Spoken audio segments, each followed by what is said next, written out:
New levels, new levels. The whole crew's on that new level. All right. Welcome back to another episode of Praçazul.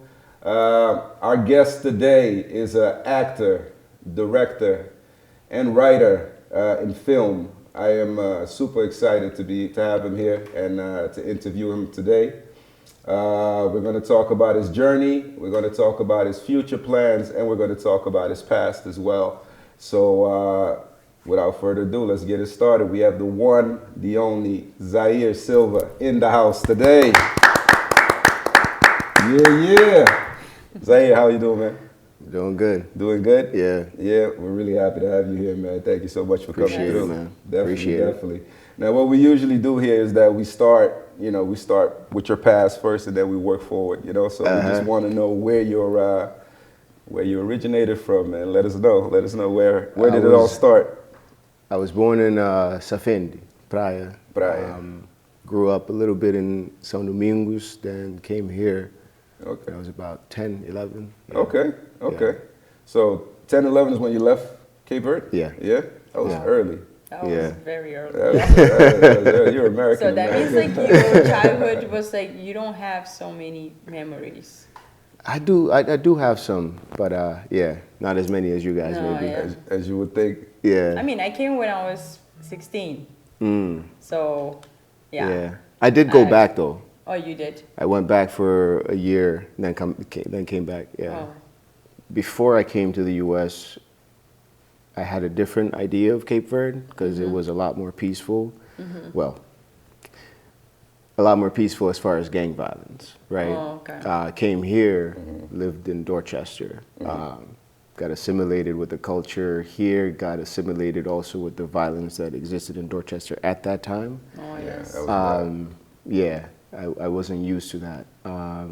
But when I went back, I was expecting something else. But it was at that time when I felt like gang violence was at its peak over there. So I was like, what's this? What's this? One going to the other one? Yeah. Oh, you were at war.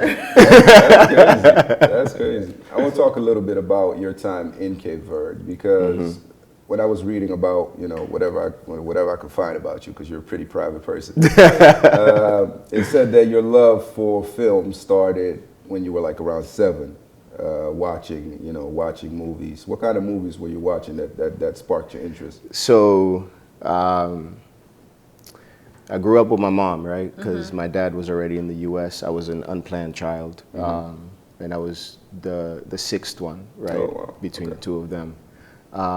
And my siblings were already here.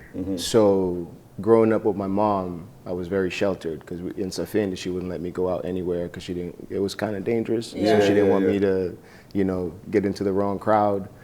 So all I had were the cassette tapes that my father had left, right? Or he had brought on vacation or something. VHS tapes. The ones I remember were like, there was this one Kung Fu movie, can't remember the name. Of course, Kung Fu.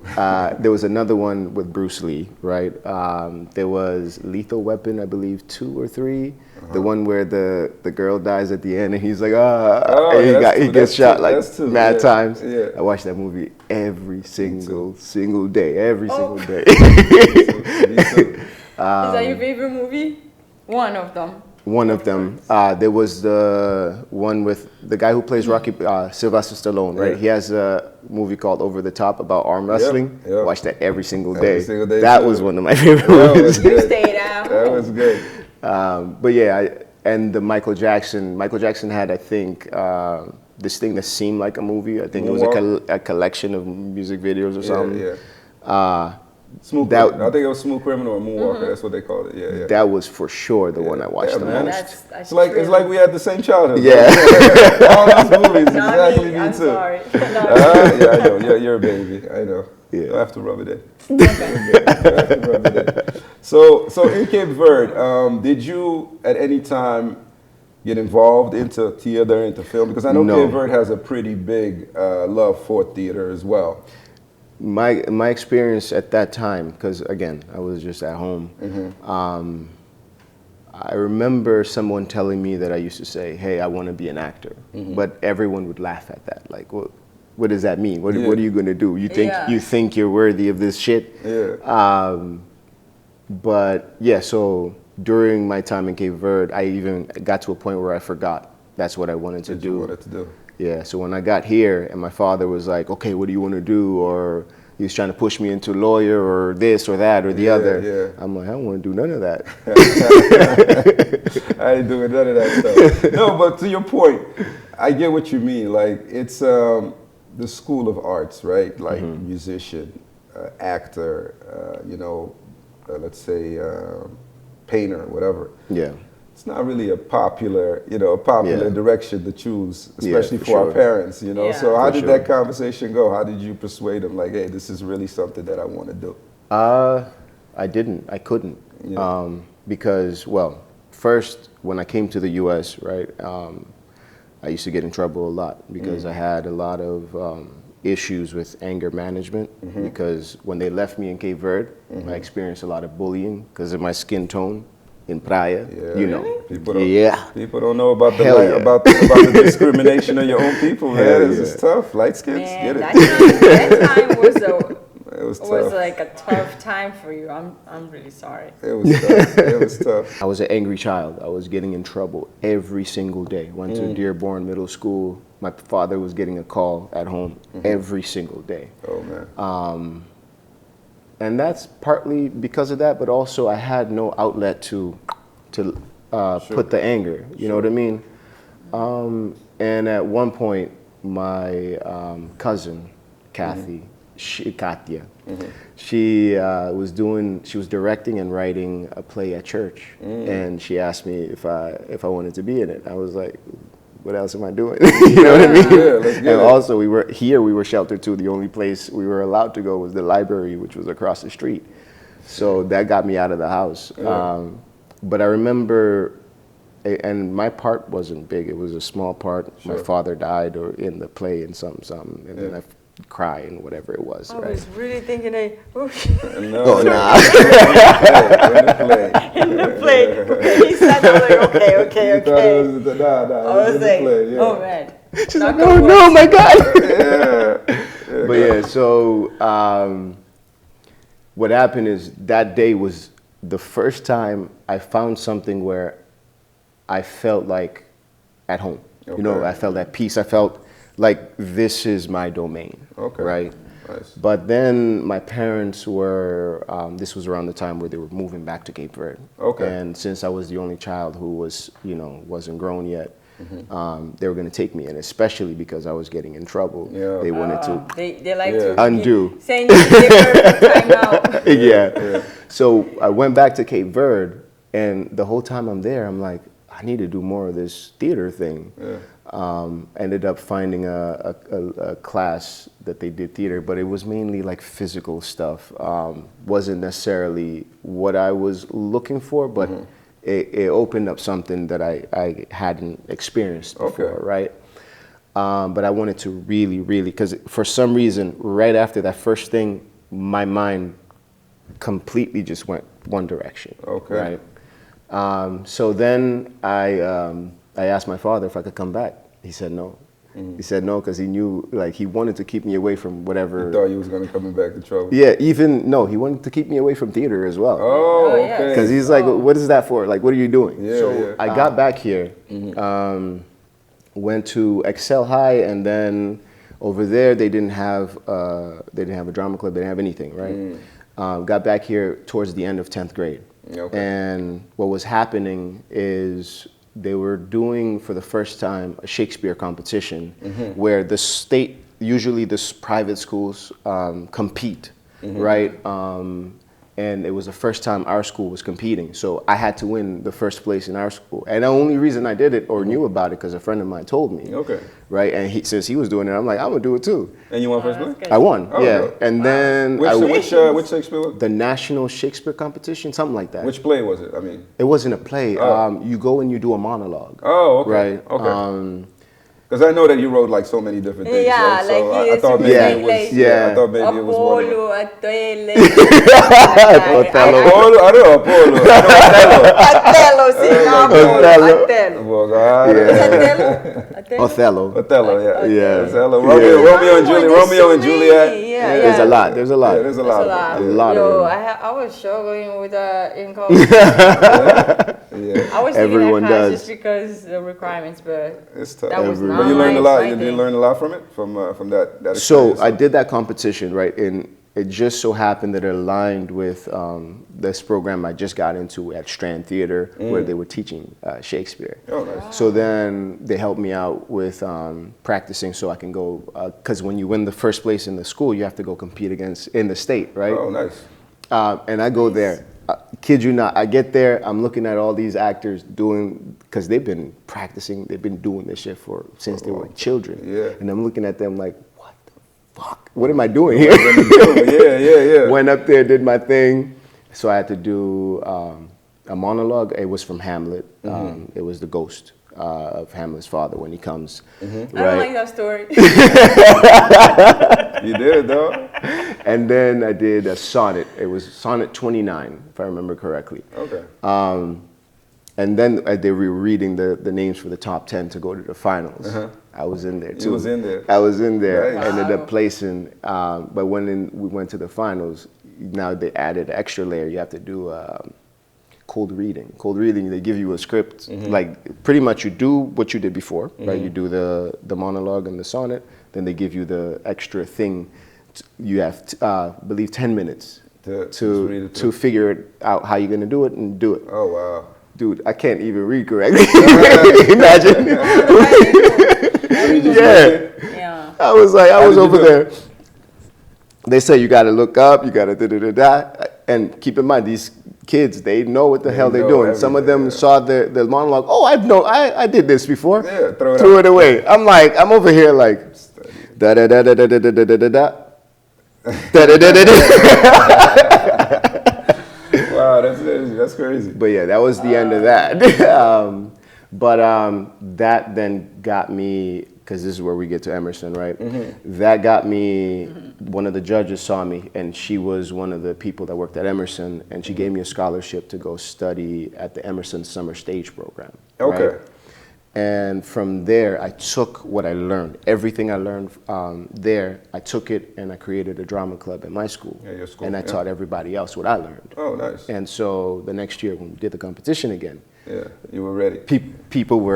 A lot of people were up there, at that point. Oh, nice. But yeah, but at that point, what happened is my grades changed.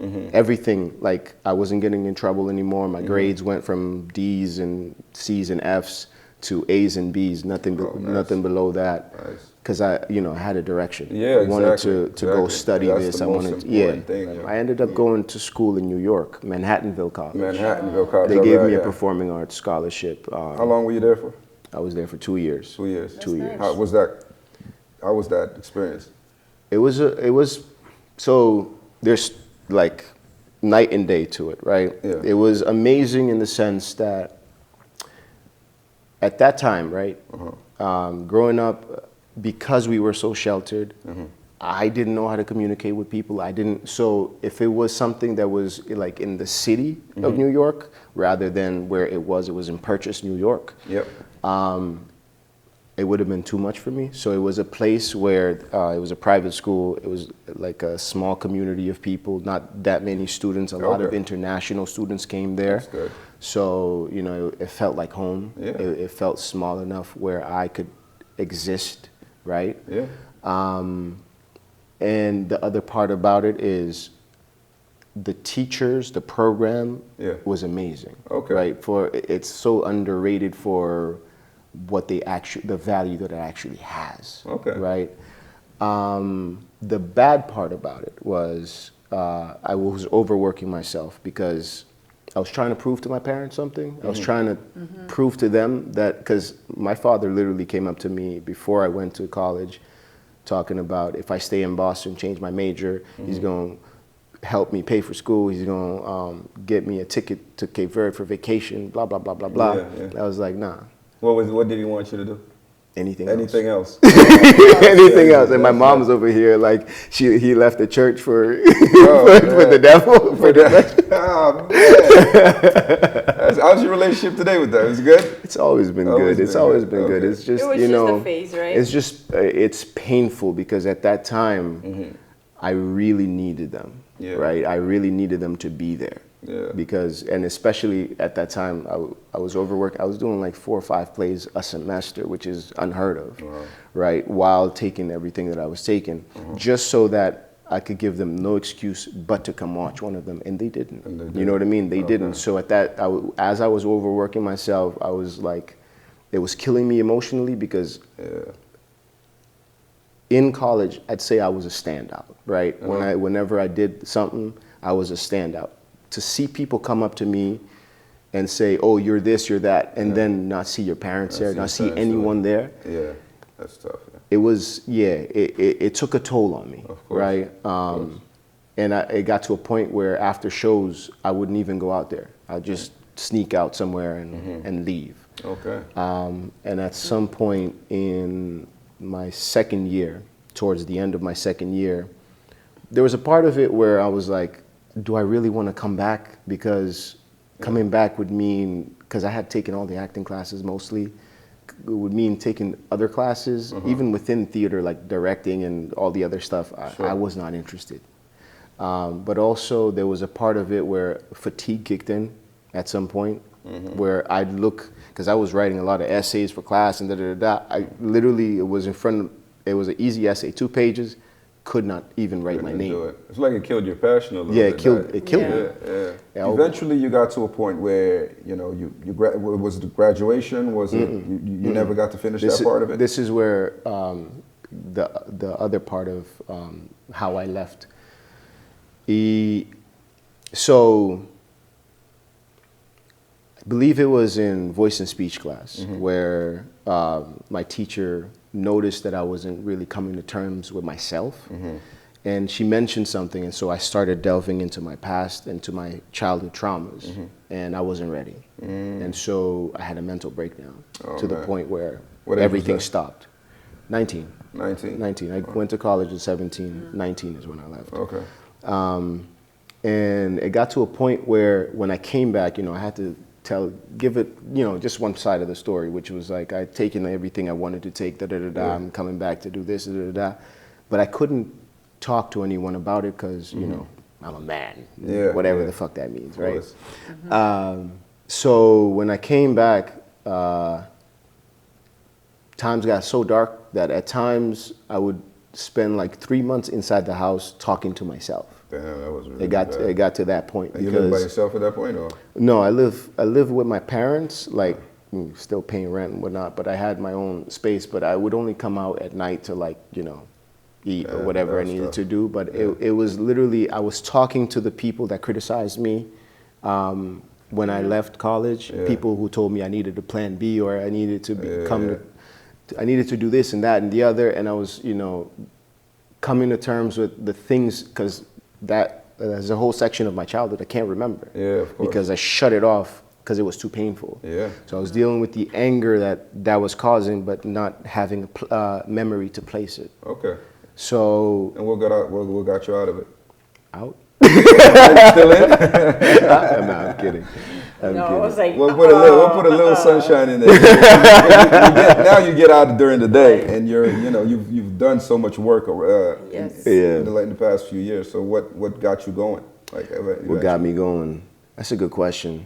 I'd say most of it, even when I wasn't functioning mentally, I was always working on something, right? I was always working on either whether it be my ability to speak to somebody, whether it be this or that, like finding odd jobs where I'd have to be in public with people, I'd have to learn this, I'd have to learn that, and pretty much build each thing from scratch and hope that at some point there's a light at the end of the tunnel that I'll be able to function again. Because it got to a point where, because I had some momentum. When I came out, I was doing a lot of auditions, and I was getting like callbacks left and right. But then when it would get to the time to go to the callback audition, I get to the door, convince myself I wasn't good enough, sit down, get back to my usual thing that I knew. So you were stopping your own success. Stopping my own self, because I wasn't ready to really function. Okay. But at some point, you know, I kept trying. I always tried. Mm-hmm. But I think now I'm more functional because of mushrooms. Oh, for real? Are you joking or not? No, I went through a whole stint. I'm like, wait a minute. If that works, I got to try it. You're not joking about that. I'm not joking. No? Mushrooms? What you Mushrooms, yeah. During. Oh, you think he's joking? Oh, no. Yeah, he's serious. Okay, I want to hear this first. All right, let's see how serious. During COVID, I went on some trips on mushroom, and man, I feel like I still need some more. I still need to, like, there's some unresolved things within me. Yeah. But man, It helped. mushrooms is where it's at. Like, it takes you to places. because it helped me heal. How do you know? I've heard.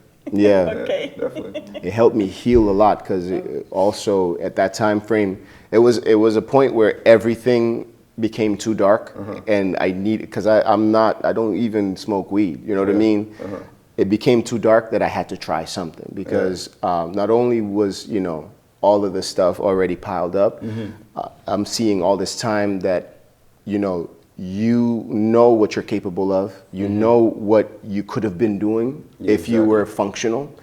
And so you see time just passing by, and you're like not doing anything, and it sinks you in even more. And then at that time I was engaged. Oh, okay. And during COVID, that broke off. Oh, man. So it was my first like real heartbreak, to the point where it was like, what am I gonna do? I was having like nightmares and whatever. And then eventually I was just like, okay, let me try something. And then I tried mushrooms, you know, did it, you know, based on when I needed it, I did it, right? Okay. And went on a few trips, got more in tune with myself, healed from a lot of wounds, still other things I still got to go through, and I feel like mushrooms would help. Okay. But it balanced me. Okay. You're the first person that I heard talk about it, in that way. Me too. Yeah. You know, because a lot of people talk about it and say, yo, it's a great trip, but they never talk about the healing part of what it could do. So that's a good thing. Good thing to know. Smoked Oysters, but that's a play that you were in, that you directed, and that you wrote as well? No, I produced it. You produced it. Produced it, directed, and acted in it. And acted in it as well. Yeah. Who wrote it again? Mary McCullough. That was it. McCullough. And that was like a month, wasn't it, like last month that you guys did that? Yeah. How did that go? How was that experience? No, first off, tell me the difference between, of course there's an obvious difference, but the difference for you as an actor between, you know, the play and being behind the camera for a film or short film or a movie. Between being in a play? Yeah. Or... Yeah. So, are you saying the difference between acting in a play versus acting in a movie? Yeah. Okay.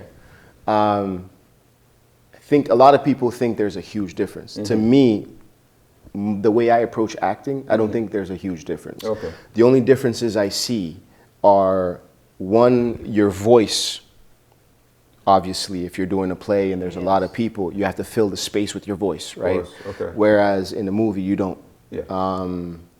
When you're doing a play, it's not about necessarily emoting to the audience, but rather, instead of allowing, for example, you say something to me, I feel a certain type of way about it.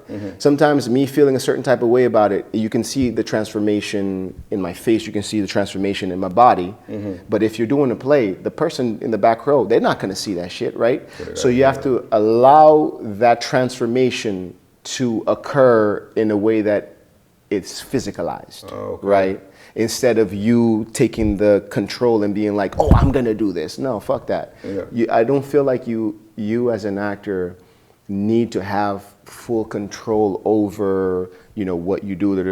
Just know the script well enough, know the circumstance well enough, understand your relationship with the people you're working off of, understand, like, get as deep and detailed as possible, have repetition, rehearsal, right? Repetition, do it over and over and over again, understand the blocking, understand what the director wants, right? And then after you do all that, let go. Exist and allow things to affect you deeply enough. Because if something just affects you a little bit, or you're just like unbothered by everything, why am I watching you? Exactly. It's a really amazing play. It's about this family consisting of a father, mother, and son, and the father's going through Alzheimer's, right? And so he asks his wife to go get him smoked oysters, and at one of the trips to the grocery store, his wife ends up getting hit by a car and dying, right? So now I'm the son, I have to take care of him. So he smoked oysters, you understand? But now he deteriorates even more, because he's always like, where's Arnetta? She's supposed to be back from Alzheimer's, Yeah, right? she's supposed to be back with my smoked oysters. Yeah. You know. Oh wow, that's crazy. And keeping going into that. Right. I believe when I'm acting, I believe it's only existing truthfully in an imaginary circumstance, right? So pretty much, let's say you were born somewhere else, that automatically affects the way you talk. It may affect the way you walk. It may affect the way you see things, right? Yes. Your parents were different, you experienced different things growing up, you experienced this and that and the other, or you're in a different situation right now than where you are right now, that automatically creates a change, and it creates a need for change. So that's where I think the change in your physicality, the change in your voice, change in all those things occur. It's not that you're playing somebody else. It's more, at least that's my belief, right? It's more that you are you in a different circumstance, and that circumstance can change you so much that you may seem like somebody else. I was gonna ask you that, yeah. If like when it comes to approaching a role, if you do that, if you basically take yourself, let's say you're a cop that gets shot, you know, so you've never been a cop, you never got shot. Yeah. Do you then put yourself in that position as what would I do as, you know, Zair, and then, you know, add something to the role, or do you just fabricate a whole other thing? Does it have to come from you? Does it have to have a piece of you in it?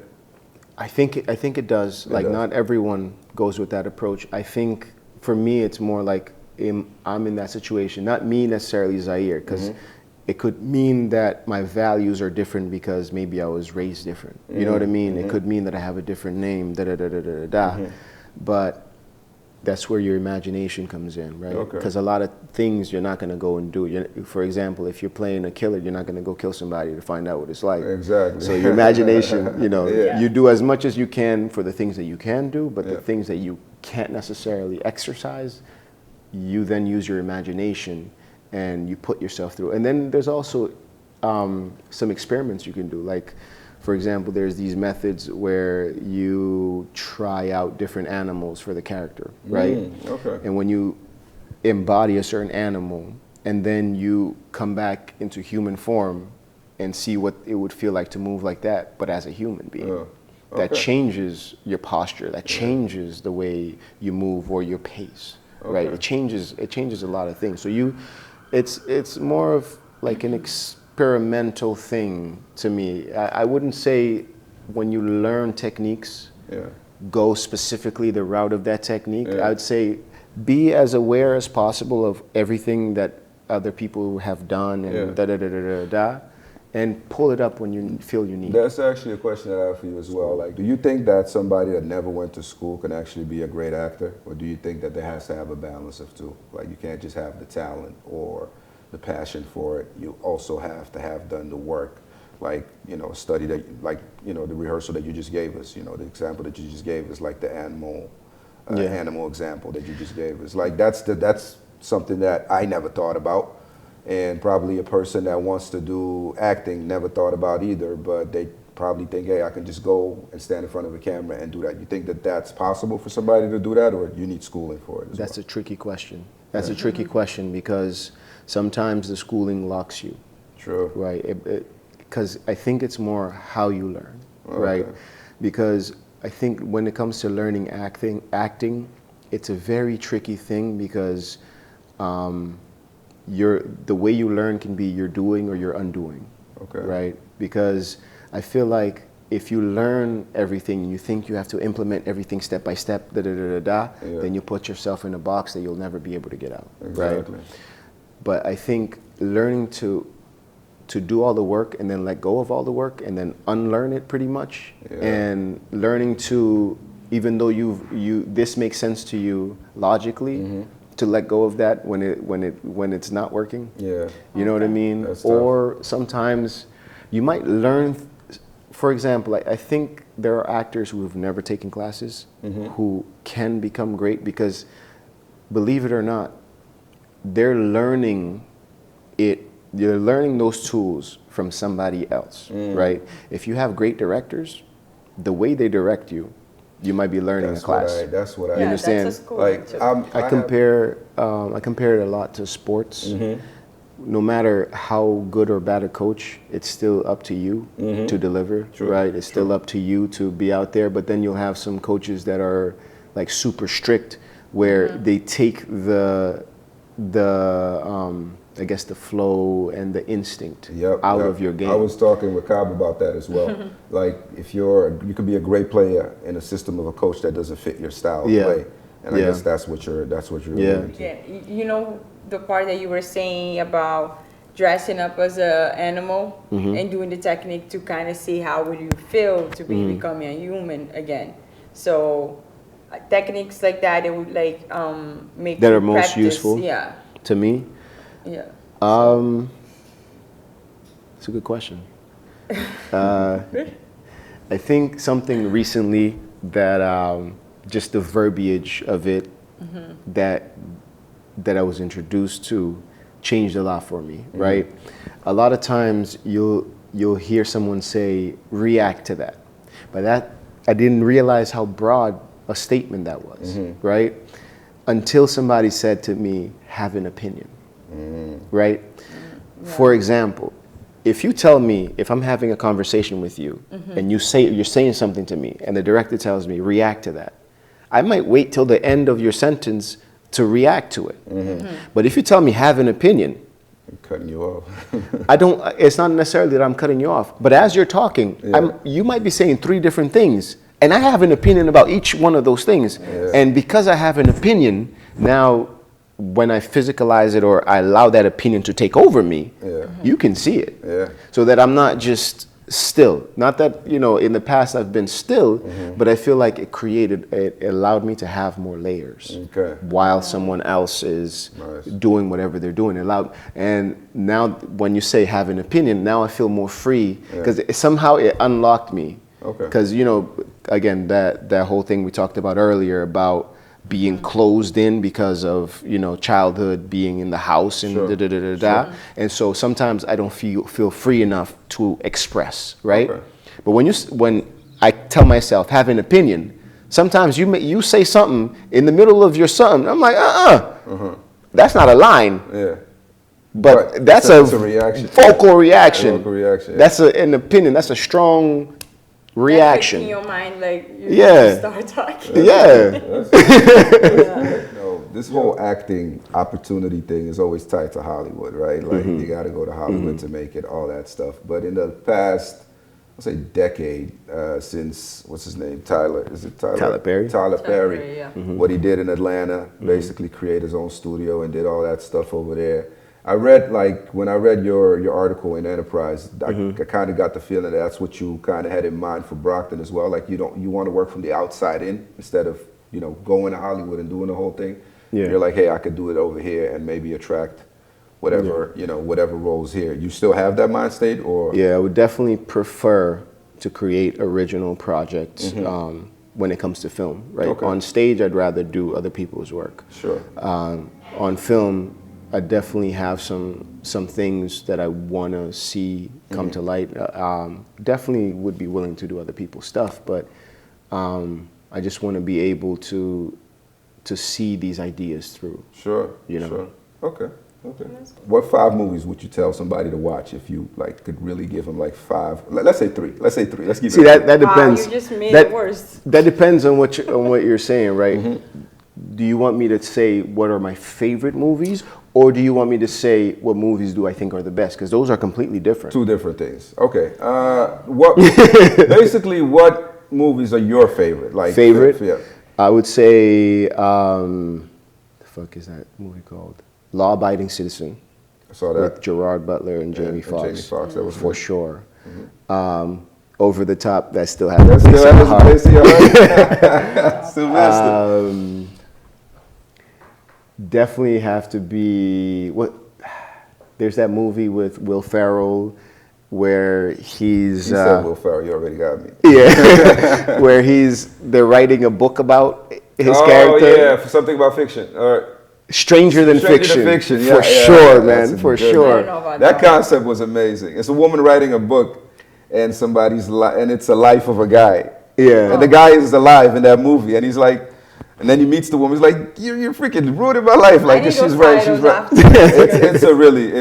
I love movies like that. Yeah. I love movies like that. I love the invention of lying. Did you ever see that with Ricky Gervais? Perfect. Amazing movie. Amazing. Ricky Gervais, right? Ricky Gervais. That was it. That was it. Like, what genre do you feel gets your element? Like, you're completely in your element when you are in that genre? Is it is it drama? Is it comedy? Is it dark comedy? What is the genre that you feel, hey, that's a good question. I wouldn't say genre. Mm-hmm. I would say for sure the easiest one, like I said, was the more menacing, the darker, the things that it has also to do with how you write the character. If there's a lot of like juiciness in the vocabulary, or there's maybe like if you're talking about a dictator who's like giving a speech that's like very, anything that has to deal with juicy vocabulary. Yeah, I know. I feel like is easy. You said Hannibal Lecter, so yeah, yeah, I see what you mean. Yeah, okay.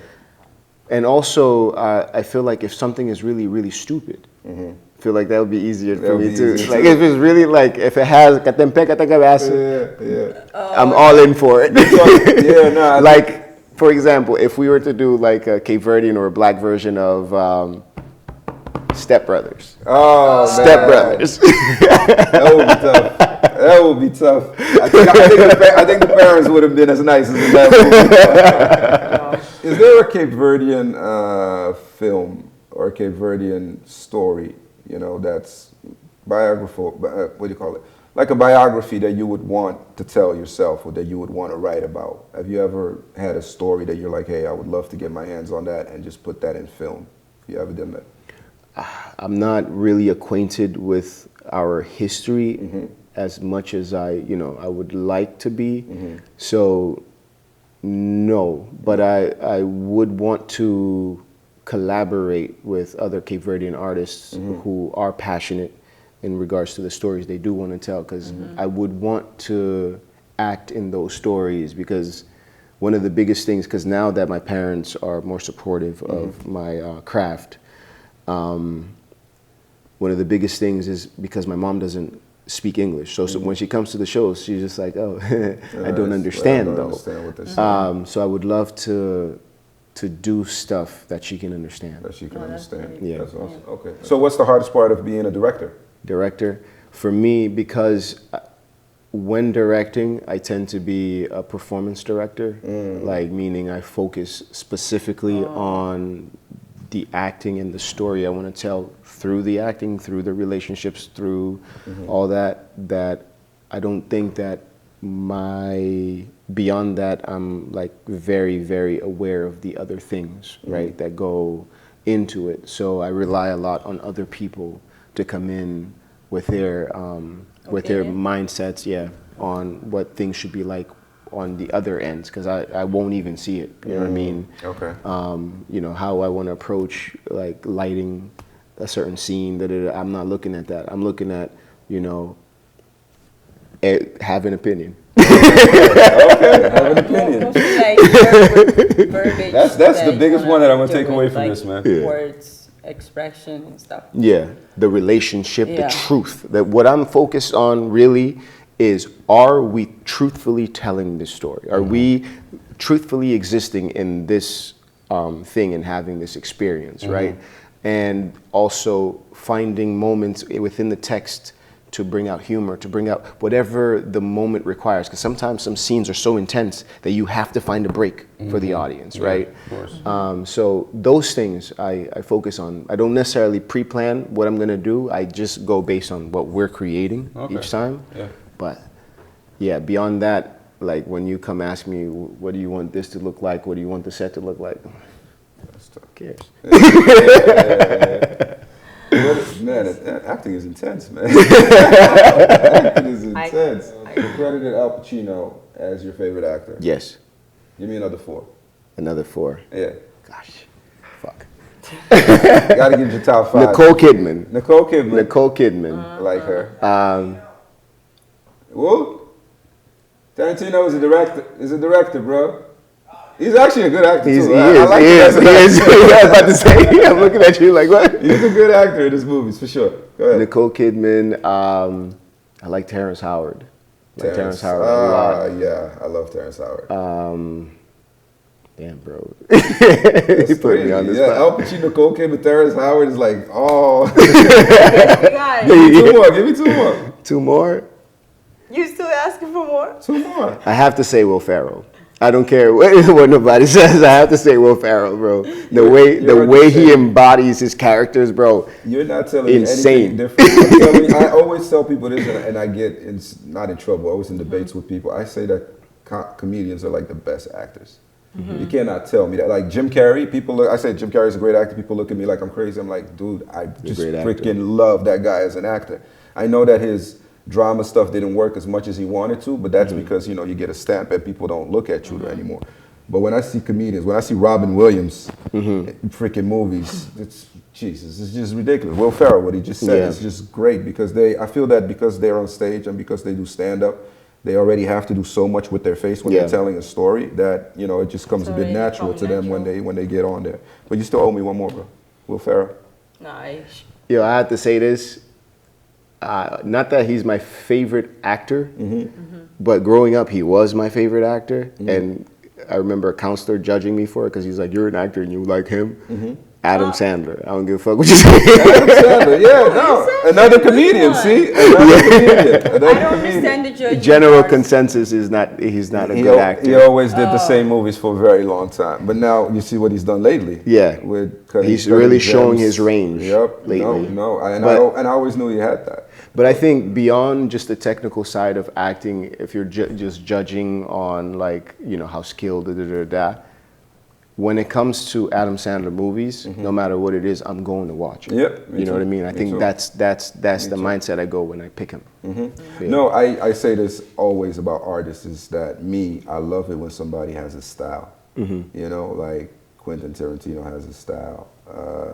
Spike Lee has a style. Yeah. Even if I don't like the movies, I just love the fact that you got, Adam Sandler has his whole catalog that he just built. I don't know if he wrote a lot of it, but he built it and it's all his. And I love that. I love when you have a style, and that's, I think, what you're alluding to. But Zair, man, thank you so much for coming through. Thank you so much for giving us your time. We really loved having you here, and you went in depth on a lot of things that, I didn't even know. That actors or people that are in art struggle with, but that's they always say that people in art struggle with, that's how they express themselves, right? Through their art. So I'm really happy that you kept going in your direction. You never let, your passion die completely. And I think that you have more days ahead than before. No, I mean more work ahead than what you've done before, and whatever we can do to help, whenever we can, whenever you want to sit down with us again, we're always here for you, man. We love having you on the show. And awesome. We need to have a segment about shrooms. Yeah. Oh yeah, that would be good. Like a real session, like you bring some here. Yeah. We'll give some to her first and see what happens, and then we'll go from there. We're not. No shrooms in a closed room. Oh, not in the closed room. So outside. Yeah, okay. You can follow Zair if you can find him. He's a very private person. So but go and just Google his name. Put the word actor behind it, and you'll find his work. You'll find the work that he did. Zair Silva. Yep. And we want to thank our guests for coming here today, and we want to thank you for watching this. And we'll see you guys next week when I'm going to get Keila on a bunch of topics. Thank you so much for coming through. Thank you so much, bro. Appreciate I really it, man. Appreciate it. Appreciate Definitely. it. Thank you. It was nice Thank meeting you. you. Nice meeting you. Thank you, Cop.